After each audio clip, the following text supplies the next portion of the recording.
Iran ও Israel একটি যুদ্ধবিরতিতে সম্মত হয়েছে বলে দাবি করেছেন যুক্তরাষ্ট্রের প্রেসিডেন্ট ডোনাল্ড ট্রাম্প। তবে ইরাকের ইমাম আলী ঘাঁটিতে হামলা হয়েছে। মার্কিন প্রেসিডেন্ট ডোনাল্ড ট্রাম্পের যুদ্ধবিরতি ঘোষণার পরও এ হামলা হল। খবর আল জাজিরার। মঙ্গলবার ২৪শে জুন সকালে আল শুমারিয়া টিভি নেটওয়ার্ক ইরাকের ইমাম আলী ঘাঁটিতে রাডার সিস্টেমে হামলার খবর প্রকাশ করছে।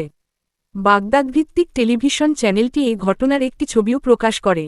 তবে কে এই হামলা চালিয়েছে তা জানায়নি। ইমাম আলী ঘাঁটিটি ইরাকের ধিকার গভর্নরেটে অবস্থিত, যা প্রাদেশিক রাজধানী নাসিরিয়া থেকে দক্ষিণ পশ্চিমে অবস্থিত। ইরান ও ইসরায়েল একটি যুদ্ধবিরতিতে সম্মত হয়েছে বলে দাবি করেছেন যুক্তরাষ্ট্রের প্রেসিডেন্ট ডোনাল্ড ট্রাম্প। তবে ইরান জানিয়েছে, তারা এখনও যুদ্ধবিরতির কোনো প্রস্তাব পায়নি এবং তাদের কাছে এমন কোনো প্রস্তাবের প্রয়োজনও নেই। তেহরানের একজন শীর্ষ কর্মকর্তা সিএনএনকে জানিয়েছেন, ইসরায়েল ও যুক্তরাষ্ট্রের এই বক্তব্য প্রতারণামূলক এবং ইরানের বিরুদ্ধে হামলার অজুহাত তৈরির অংশ। তিনি বলেন, ইরান প্রতিশোধমূলক হামলা আরও তীব্র করার প্রস্তুতি নিচ্ছে। আমরা কারোর কথায় কান দিচ্ছি না। প্রসঙ্গত, মার্কিন প্রেসিডেন্ট ডোনাল্ড ট্রাম্প জানিয়েছেন, ইরান ও ইসরায়েল আগামী ৬ ঘণ্টার মধ্যে ১২ ঘণ্টার জন্য একটি সম্পূর্ণ যুদ্ধবিরতি মেনে চলতে সম্মত হয়েছে।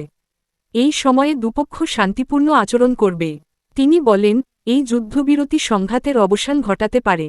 তিনি ইসরায়েল, ইরান, মধ্যপ্রাচ্য এবং বিশ্বের জন্য শান্তি কামনা করেন।